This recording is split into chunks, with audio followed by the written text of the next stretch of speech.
네, 오늘 슈퍼마니턴즈 2부는 저희가 좀 특별하게 꾸며온 만큼 특별한 초대 손님 모셨습니다. 지난달에 슈퍼맘 초대석으로 한번 모신 적이 있는 분인데요.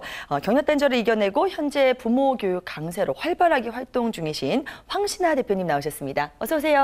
안녕하세요. 네, 반갑습니다. 그동안 잘 지내셨어요? 네. 네. 지난번에 방송하신 이후에 굉장히 재밌었다. 이웃집 언니, 옆집 동생과 함께 수다 떠는 그런 분위기여서 참 편했다는 반응이 제 주변에서 많았거든요. 네. 네, 대표님은 어떠셨나요?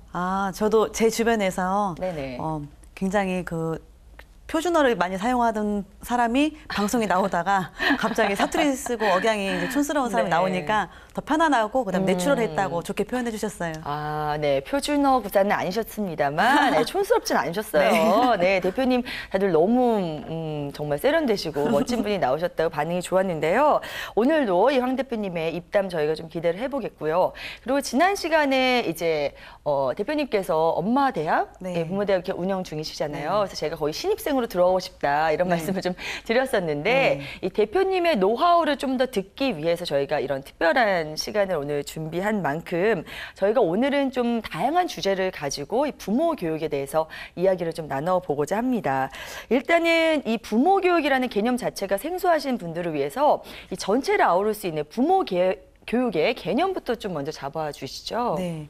부모 교육은 엄마를 배운 적이 없고 그다음에 부모를 배운 적이 없잖아요. 네네. 그래서 그런 부모를 알아가는 시간이 되는데 중요한 건 3살 버릇 여든 간다고 하는데 앞으로는 100세 시대잖아요. 그래서 네네. 3살 버릇이 100세에 간다는 말은 곧 0, 6세. 그러니까 어린 시기가 너무 중요하다는 얘기를 일컫는 말이기도 하거든요. 네네. 그래서 그 시기에 아이의 심리나 발달에 대해서 구체적으로 알아보는 시간을 가지는 게 부모 교육 시간이에요. 네. 그렇군요. 그렇다면 이제 정말 도움을 많이 받을 수 있는 그런 대상들은 아무래도 초보 엄마들이 아닐까 싶은데요. 네. 선생님 교육의 어떤 주 대상이 정말 이 초보 엄마들을 중점적으로 이루어지고 있나요? 네. 예비 엄마, 그다음에 초보 엄마, 그다음에 좀 7세, 8세 된 엄마들도 고민을 많이 하시고 계신 부분이 맞아요. 있어서 네네. 0, 6세 때 어떤 일로 인해서 7, 8세 결과물이 만들어졌는지에 대한 부분에서 원인을 찾아가시는 경우도 많고요. 네네. 근데 중요한 건 저는 이 공부를 하면서 느낀 게 뭐냐면 저의 어린 시절에 대해서도 떠올리게 되더라고요. 네. 내가 어린 시절에 나는 이런 성격이었겠구나. 그래서 우리 부모님이 저한테 이렇게 하셨겠구나 이런 생각을 하게 되니까 자신을 알아가니까 더 행복해진다는 생각이 들더라고요. 그래요. 네. 대표님께서는 왠지 어렸을 때도 부모님 속 썩이지 않고 굉장히 잘 자라셨을 것 같은 그런 느낌이 드는데요. 네. 예전 생각하면서 그런 생각하셨다니 좀 의외입니다. 자, 어쨌든 이제 대표님과 함께 부모 교육 특강을 좀 본격적으로 저희가 좀 펼쳐봐야 될 텐데요. 오늘 강의를 위해서 정말 많은 준비를 해오셨다는 이야기를 들었거든요. 네, 기대하면서 저희가 주제 하나하나씩 좀 펼쳐보도록 하겠습니다. 네. 오늘 첫 번째 주제 먼저 살펴보고 오겠습니다. 네, 오늘의 첫 번째 주제는 바로 손싸개네요. 네. 네. 딱 세 단어, 손싸개. 네. 네, 어떤 의미인가요? 이제 태교 때부터 이제 아이의 많은 발달이 이루어지는데 네네. 특히 태어나서 신생아 시기 때 손싸개를 많이 해놓잖아요. 네네. 네, 그런데 손싸개를 많이 해주게 되면은 오히려 아이 뇌 발달에 도움이 되지 않아요. 왜 그러냐면 이미 저 같은 경우도 아이를 키우는 데 있어서 손이 너무나 중요하다는 얘기를 책에서 많이 봤거든요. 네. 그래서 저는 이제 궁금해서 여러 공부를 이제 해봤는데 손은 밖으로 나온 뇌다라는 말을 알게 됐고요. 그 이후로 또 찾아봤어요. 그랬더니 이미 태교 때부터 정자와 난자가 만나서 수정이 되잖아요. 그럼 네네. 하나의 세포로 만들어져서 네. 이 세포 분열을 일으키는 과정은 태아가 신체, 피부, 뼈, 장기가 만들어지는 과정이에요. 네네. 이때 손하고 뇌하고는 같은 뇌배엽이라는 세포에 있다가 세포 분열을 일으키면서 분리가 된 거예요. 그래서 아이가 손을 쓰는 건 뇌를 쓰는 거라는 네, 거. 네. 근데 어릴 때부터 계속 손을 쓰게 자극을 주고 네. 찬 것도 만져보게, 따뜻한 것도 만져보게, 젖은 것도 만져보게, 네. 마른 것도 만져보게 많이 만져볼 수 있게 기회를 주는 게 정말 중요하죠. 근데 이제 많은 분들이 이런 질문을 하세요. 네네. 신생아 때 얼굴을 긁을까 봐, 상처 날까 봐. 저도 저희 아이가 손톱을 자주 못 잘라주는데 그리고 잘라줬을 때도 희한하게 예, 또 얼굴을 예. 긁히더라고요. 그러니까, 그래서 맞아요. 싸주는 경우가 많았는데요. 네. 예. 그러니까 아이 이렇게 손톱이 얇고 날카롭기 때문에 네네. 아무리 짧게 깎아도 이렇게 얼굴에 상처 낼 수가 있는데 네네. 이제 우리가 거울을 보면은 신생아 때 난 상처는 없어요. 재생이 빠르기 때문에 그것보다 더 중요한 거는 손에 자극을 많이 줘서 뇌 발달을 시키는 게 중요하다. 그래서 어렸을 때 보면은 잼잼잼, 네. 곤지곤지, 짝짝꿍 이런 부분이 전부 다 뇌 발달에 도움이 된다는 거 그 말씀을 제가 드려요. 그런 중요한 이제 작업들을 네. 손싸개를 할 경우에는 못 할 수가 있으니까. 네. 이제 그런데 손싸개? 이제 네네. 신생아 때 손싸개만이 중요한 게 아니고 네. 더 중요한 거는 자라면서 네네. 특히 이제 0, 6세 초등학교 취학 전 시기 때요. 정말 많은 손 활동을 하려고 해요, 아이들이. 그런데 손 활동을 하는 시기 그 시기에 어떤 것들이 일어나냐면 네. 발로 걸어가서 손으로 말썽을 부려요. 뭐 싱크대를 싱크대에서 냄비 뚜껑을 열어서 맞춰본다거나 네네. 아니면 계속 엄마 콧구멍에 손을 넣는다거나 콘센트에 젓가락을 꼽아본다거나 네네. 이런 모든 것들이 손을 쓰려고 하는 거고 네. 대부분 엄마들이 이렇게 말씀하시죠. 손 좀 가만 놔두라고. 네네. 근데 저는 엄마들한테 저 손을 좀 묶어놔야 되는데. 뭐 이런 손 좀 얘기하면서요. 가만 놔둬라 네네. 이렇게 얘기를 하는데 아이는 미친 듯이 손을 써서 뇌 발달을 하려고 한다는 거. 그래서 이제 3, 4살 정도 되면은 야쿠르트를 먹을 때도 네. 스트로를 벗겨서 꼽고 먹다가 놔두고 스트로를 벗겨서 꼽고 먹다가 놔두고 이걸 계속 반복하는데 엄마들은 네. 왜 그렇게 먹다가 말고 놔두냐 그렇게 네네. 말씀하시는데 아이는 야쿠르트 먹고 싶은 욕구보다 손을 쓰고 싶은 욕구가 더 강하기 때문에 그렇군요. 그렇다는 거. 반창고, 아, 밴드 이런 걸 네. 계속 뜯어보려고 하잖아요. 네, 저희 네. 아이도 앉으면 앉은 데서 한 통 다 뜯거든요. 또 네. 뭐 19개월, 20개월 시기 때는 귤을 한 박스도 까요. 네. 그래서 그런 모든 것들이 뇌 발달이라는 거. 아. 이제 그렇게 부모 교육 때 그런 얘기를 듣고 네. 아이를 관찰해 보면은 너 이렇게 말썽 부려 이게 아니고 뇌 발달하고 있구나. 그러니까 우리 애가 똑똑해지고 있구나. 네. 이렇게 생각하면 되는 거군요. 그러니까 네. 예전에 아이를 관찰했던 그 눈과 알고 나서 관찰하는 그 눈은 정말 다르죠. 그렇군요. 네. 네. 그래서 우리가 딱 첫 번째 주제로 손싸게 이렇게 내드린 건데 하란 얘기가 아니라 하지 말라는 얘기입니다. 네. 아이가 촉감을 통해서 또 스킨십을 통해서 이렇게 뇌 발달이 활발하게 이루어진다고 하니까요. 이 손 사용을 정말 많이 권장을 해야 되겠군요. 네, 맞아요. 앞으로 이제 밴드만 앞에 갖다 내밀고 귤 한 박스 갖다 내밀고 이래야 되겠습니다. 네. 자, 부모 교육 첫 번째 주제로 저희가 손싸게 살펴봤고요. 이제 다음 주제 살펴보겠습니다. 두 번째는 더 짧네요. 모빌. 네. 네, 모빌은 해야 된다는 건가요? 안 해야 된다는 건가요? 네, 이제 모빌은 이제 아이들 신생아 시기 때 많이 해주시는데 네. 특히 흑백 모빌 같은 경우는 뚜렷하게 색깔을 구분할 수 있잖아요. 근데 모빌을 달아주시는데 배꼽 위로 25에서 30cm 그 위치가 가장 좋고요. 눈 위로 했을 때는 눈이 이제 몰릴 수 있기 때문에 좋지 않고요. 신생아를 바라볼 때는 누워 있는 상태에서 위에서 아이를 바라보는 게 아니고 배꼽 근처에서 아이를 바라보는 게 중요하다는 말씀 드리고요. 그렇군요. 예. 그래서 네. 신생아 시기 때 왜 중요하냐면 시각으로 정보를 80%를 받아들여요. 네네. 그렇기 때문에 여러 가지 색깔이 안 보이는 게 아니고 보이긴 보이나 흑백이 더 뚜렷하게 보인다. 그래서 흑백 모빌을 달아놓고 한두 달 정도 지났을 때 그때 이제 칼라 모빌을 바꿔주시면 되는데. 네네. 이제 칼라 모빌 바꿔줬을 때도 그 시기 때 모빌을 뗀다. 떼는 시기가 이제 많이 궁금해하시는 분이 많아요. 보통 돌 때 칼라를 떼지 않나요? 그게 너무 오래 한 건가요? 네, 좀 많이 오래했네요. 그래요? 그래서 네네. 한 3개월, 저 지금 너무 충격인 게요. 저 바로 눈 위에다 달았거든요. 그걸 1년이나 했다니. 어떻게 해요, 저희 네. 아이는 이제. 네. 이제 그렇죠. 시력 검사를 좀 자주 받아야겠네요. 네. 근데 이제 모빌, 네.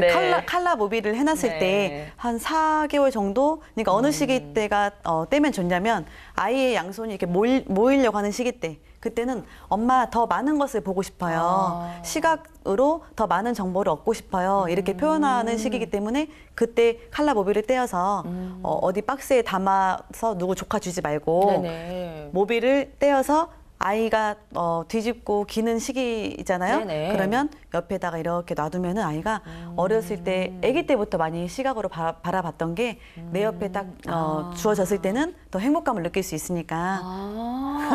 제가 대표님 이런 수업을 진작 들었어야 되는데요. 저희는 이 모빌에서 노래가 나오거든요. 네. 그래서 아이가 좀 잠잘 때 도움을 좀 줬으면 하는 마음에서 이 모빌을 1년 정도 다뤄놓으면서 이렇게 음악을 계속 들려주느라고 네. 하긴 했습니다만, 걱정이 많이 됩니다. 눈 위에다가 1년을 달아놓으니까요. 네. 어쨌든 지금이라도 늦지 않으신 분들은요, 한 2, 3개월 뒤서부터는 이제 모빌을 떼고, 그쵸? 네. 네, 그래서 옆에다가 이렇게 두고서 아이가 그걸 갖고 계속 조물조물 놀아갈 수 있게 그런 환경을 만들어주면 참 좋겠다는 생각이 듭니다. 자, 오늘 특히 초보 엄마 아빠들 많이 배워가시는 그런 시간이 될 것 같은데요. 이제 저희는 다음 주제로 넘어가 보겠습니다. 네. 세 번째 주제는 잠자리입니다. 네.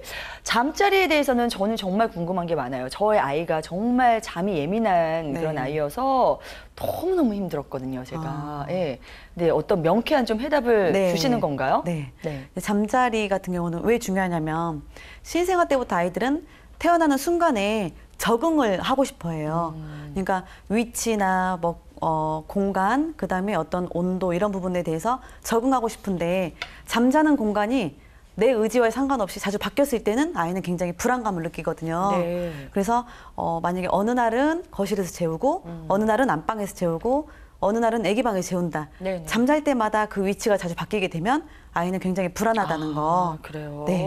근데 그것뿐만 아니라 기저귀를 갈아주는 공간과 우유를 먹이는 공간과 그다음에 잠자는 공간 세 가지를 이렇게 항상 질서 있게 그 공간과 그쪽을 활용을 하게 되면은 네네. 아이가 정서적으로 안정감을 가져요. 그러니까 예를 들면 우유를 먹어서 우유를 먹고 싶어서 네네. 이제 울었어요 아이가. 그러면 네네. 항상 그 공간에서 먹였다고 하면은 아이는 이미 신생아 때부터 위에 형광등이 하나가 있고 왼쪽에 소파가 있고 오른쪽 TV가 있다 이렇게 감각으로 아이는 흡수를 하거든요. 그래서 네. 이 위치에서는 엄마가 좀 기다리면 우유를 주실 거야. 그런 감각으로 우리 살아가거든요. 아기들이 그렇게 똑똑하군요. 네. 네. 그래서 어떤 아이는 엄청 많이 울고 엄마가 힘들어하는데 또 어떤 엄마는 육아가 너무 쉽다고 하시는 이유는 네네. 그 이전에 부모 교육을 들었던 분들은 아이가 우는 데는 이유가 있구나. 네네. 혹시 어떤 적응에서 벗어났나? 질서가 깨졌나? 이걸 체크해 보면은 덜 울죠. 물론 우는 게 나쁘진 않지만 그래도 이유 없이 울진 않는다는 거죠. 네. 아이가 이제 신생아 쪽으로 갈수록 그러니까 잠자는 텀이 짧으면서 굉장히 자주 자잖아요. 네. 그때마다 그때그때 편한 자리로 이렇게 낮잠 뭐 거실에 여기저기도 자고 밤잠은 이제 침대에서 자고요. 네. 그렇게 했었는데 그것도 좋지 않은 방법이었군요. 네, 정해서 육아하면 되고 그다음에 만약에 이런 질문도 많이 받아요. 네네. 이제 뭐 육아가 힘들다 보니까 네. 산후조리를 해야 되는데 네. 그러면은 시댁도 못 가고 친정도 못 가냐 꼭 이 집에서만 생활을 해야 되냐 그쵸, 이런 그쵸. 질문을 받아요. 네네. 네, 그런 경우에는 아무리 어린 신생아다 하더라도 아이한테 충분히 이야기를 해주게 되면 아이는 그거를 받아들일 수 있어요. 그러니까 우리가 태교할 때 태담하잖아요. 네네. 태교 10개월이 태어나서 10년하고 맞먹을 정도로 중요한 시기인데 네네. 이때 태교 때는 태담을 많이 해주시고 태어나서는 내 몸이 힘들다는 이유로 아이한테 이야기를 해주지 않는 거예요. 네네. 근데 정말 그게 아이러니하다는 생각이 저는 들거든요. 네. 태어나서도 사실 너무너무 더 중요한 많이 시기인데 이야기를 해야 되는데요. 그래서 네. 만약에 태명이 복댕이다 그러면 복댕아 엄마가 할머니 집에 네. 이렇게 몸이 힘들어서 할머니가 음식 해주는 거를 좀 먹고 싶고 해서 네. 할머니 집에서 며칠 있다가 올 거니까 우리 함께 즐겁게 행복하게 있다 오자 이런 얘기를 충분히 이야기를 해주고 가면요 정말 아이들은 신기하게도 울지 않는다는 거. 그래서 이 단어를 이해해서 알아듣는 게 아니고 뉘앙스로 안다는 거예요. 그렇군요. 예, 제가 이제 이 부모 교육을 하면서 느낀 게 네네. 뭐냐면 공부를 하지 않고 부모 교육을 받지 않아도 잘 키우는 분들이 계시더라고요. 저도 많이 배우거든요. 네네. 근데 그런 분들의 공통된 특징이 아이한테 항상 바뀌는 상황에 대해서 이야기를 해준다는 거. 근데 이제 어떤 엄마들은 너무 길게 얘기하시는 분이 계세요. 2015년 뭐 8월 네네. 2일 뭐 이렇게 오후 2시 네네. 45분 그러면 아이는 이미 다른 네. 방향을 또 바라보고 우리 아이들이 집중 못해요. 똑똑하긴 하지만 그 굵고 지루함을 짧게. 느끼는 건 예. 똑같군요. 굵고 네. 짧게 간결하게. 네네. 알겠습니다. 설명을 해주면 아가들이지만 충분히 그걸 네. 이해할 수 있다는 것 기억을 하시고요. 항상 이런 변화할 때마다 충분히 설명해주는 네. 습관 가지셨으면 좋겠습니다. 자, 이제 네 번째 주제인데요. 부모 교육 주제 좀 살펴보도록 하겠습니다. 무조건 입으로 라고 나왔습니다. 네. 그 뒤에 나오지 않은 말이 궁금한데요. 무조건 입으로. 네. 뭘 이- 말씀하시는 거죠? 이제 네. 그 무조건 입으로 가는 시기가 한 달째부터 15개월 정도까지 가요. 아이가 무조건 입으로 가는 시기라고요. 네네. 그러니까 물고 빨고 하고 이제 이런 시기인데 그 시기 때 대부분 엄마들이 요즘에 이제 공부를 많이 하시기 때문에 이렇게 허용을 해주시기도 하지만 안 돼, 더러워. 그러니까 아이를 위한 거잖아요. 네네. 아니, 병 걸릴까 봐요. 병 걸릴까 봐. 네네. 근데 아이들은 또 무엇이든 손으로 딱 잡아서 입으로 가는 게 본능이에요. 네네. 구강기의 시기라고 하는데 이 시기 때 물고 빨고를 많이 해야지만이 네. 성격 형성에도 도움이 되고 만약에 하지 않았다 그러면 아이는 어떤 심정이냐면 네. 우리 어른으로 봤을 때 네네. 3일 동안 굶겨놓고 밥상 쫙 차려놓고 먹지 마 이거하고 똑같대요. 아, 그렇군요. 네. 그 그렇게 정도로 엄청난 엄청난 시기인 고통이군요. 거예요. 네네. 그러니까 실제 제가 사례를 보면은 네. 23개월 아이였는데 그 아이는 엄마가 너무 깔끔했던 거예요. 그래서 아무것도 입으로 갈 수 없게 네네. 환경을 만들어 놨었는데 네네. 그 이후에 아이가 물고 빨고를 해야 되는 시기 때 못하게 한 거잖아요. 엄마가 아이를 억압을 한 건데 그 이후 23개월이 딱 됐을 때 아이가 어떻게 그 안 좋은 현상으로 나타났냐면 네네. 쇠만 보면 다 빠는 거예요. 이렇게 길 가다가도 쇠가 있으면 이렇게 어머. 빨고 다니는 거예요. 네. 그게 이제 부작용이 이제 생기는 거죠. 그게 그러니까 너무 이제 욕구가 쌓여있다가 예, 분출이 된 예. 거군요. 네. 그러니까 부모님이 아이한테 너무 억압을 가하게 되는, 그러니까 하지 마, 안 돼, 욕하고 이런 거하고는 별개로 그렇게 어떤 행동들을 막는 것도 억압이 될 수 있다는 것을 꼭 기억했으면 좋겠어요. 그래요. 지금 말씀해 주신 바에 의하면 생후 1개월부터 15개월까지 빨개 욕구가 가장 강할 때니까요. 이 욕구를 누르지 마시고 좀 충족시켜주는 방향으로. 예. 대신 우리가 손을 좀 자주 닦여주면 네. 되겠죠. 그래서 최대한 아이가 이런 욕구들을 만족할 수 있을 때까지 좀 들어주시는 게 아이를 위해서 좋겠다 하는 것 알아주셨으면 좋을 것 같습니다. 예를 들면 네. 제가 그 혀끝으로 지능이 발달한다 이렇게까지 표현을 해드려요. 왜냐면 이제 이해를 못 하시니까 엄마들이. 네네. 근데 이제 사랑한 아이를 너무너무 사랑하기 때문에 병 걸릴까 봐 그런 거잖아요. 네네. 근데 더 큰 거를 놓칠 수가 있다는 거예요. 만약에 제가 엄마들한테 이런 말씀 드려요. 그래도 이해가 안 가요. 네네. 정말 그거는 전 너무너무 싫어요. 이런 분이 계시거든요. 네. 그럼 제가 이렇게 말씀드리죠. 어머님, 이 볼펜을 한번 물고 빨아보세요. 그럼 엄마가 뭐 이 여자 미쳤나 봐. 이거는 뭐냐면 이거는 성인의 관점. 굉장히 격한 반응이 보이시네요. 예, 네네. 성인의 관점에서는 나 놀리나 이렇게 네. 생각이 들 수 있지만 네. 아이는 정말 그걸 하고 싶어 한다는 거. 근데 그게 이렇게 생각하시면 돼요. 어린 시기 때 그 해야 되는 그 발달을 못하게 막으면 힘이 세졌을 때 엄마한테 보복한다는 것만 알고 계시면 된다는 거. 그렇군요. 세게 얘기해야 돼, 이건. 중요하니까. 네네. 지금 거의 위협하시는 것 같은데요. 알겠습니다. 자, 저희가 이제 네 번째 내용까지 짚어봤는데요. 5번째 주제로 넘어가도록 하겠습니다. 5번째 주제 공개합니다. 네, 부모교육 5번째 주제는 바로 애착입니다. 이 애착 교육이 애착 형성을 하고 애착을 어떤 뭐 교육으로 승화시키는 것도 굉장히 필요하다는 얘기는 많이 들어봤을 것 같아요. 근데 이제 선생님만의 노하우는 어떤지 궁금한데요. 네. 사실 제 개인적인 노하우라기보다 네네. 여러 가지 과학적 근거로 제가 이제 말씀드리는 부분이 크잖아요. 애착이라고 하는 부분은. 네. 근데 이제 애착 형성은 0에서 15개월 때까지 시기 때 굉장히 고조의 시기예요. 그런데 이제 애착이라고 하는 게 왜 중요하냐면 대상 영속성이라고 하는 그 발달을 해야 되는 시기인데 그때 한 사람하고 애착이 형성이 되거든요. 네. 근데 그 애착이 형성의 시기 때는 직장에 복직해서도 안 되고 그다음에 아이가 잠들었을 때 만약에 은행을 볼일을 보러 간다거나 아니 마트에 볼일을 보러 갔을 때 네네. 그때 아이는 깨어났는데 엄마가 안 계셔요. 그러면 엄청나게 불안감을 느끼는 시기예요. 그렇죠. 근데 이제 성인이 됐을 때 상대방은 못 믿고 남편 못 믿고 부인 못 믿고 자식 못 믿고 이게 다 아기 때 예, 안 애기 때 좋았던 애착 기억이 시기 때. 있었군요. 그러니까 이런 네. 거죠. 우리 아이가 6세인데 어린이집을 2년째 안 가려고 해요. 그거 이제 문제가 있는 거잖아요. 네네. 보통 생각했을 때 한 달에서 2달 사이에 적응을 하거든요.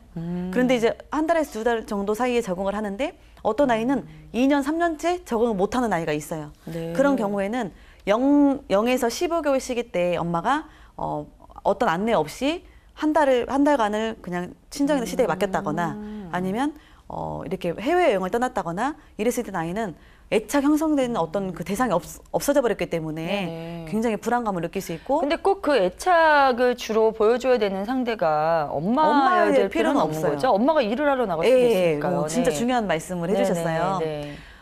애착 시기가 0에서 15개월 시기지만 고조의 시기는 6, 7, 8, 9, 10, 11, 12 이 시기예요.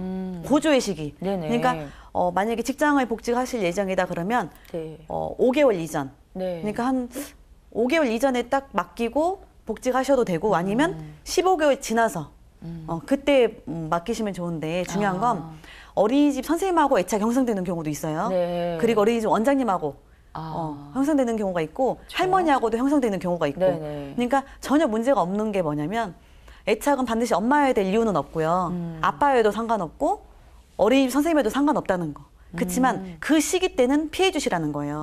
7개월에서 15개월 시기 때는 피해 주시라고. 네네.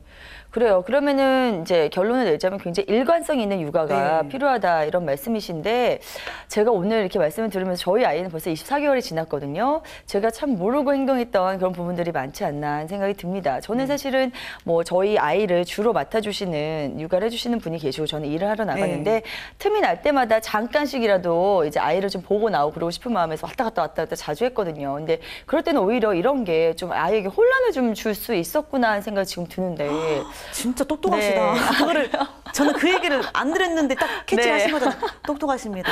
아, 그게 맞는 말이에요? 네, 네. 어머, 저는 어떻게 하나요? 저희 아이는 이제. 그러니까 정말. 이제 사과하시고요. 이제 네네. 엄마가 지금이라도. 몰랐었다. 네. 근데 중요한 건 만약에 그 워킹맘 엄마들께 네네. 제가 꼭 당부드리고 싶은 근데 저 말씀. 같은 마음을 가지신 분 많을 것 같아요. 네. 틈이 잠깐이라도 나면 네, 잠깐이라도 좀 미안한 얼굴 마음이. 보여주고 싶어서 네. 그때 만나면 꼭 모두 많이 사주고 그러거든요. 근데 아.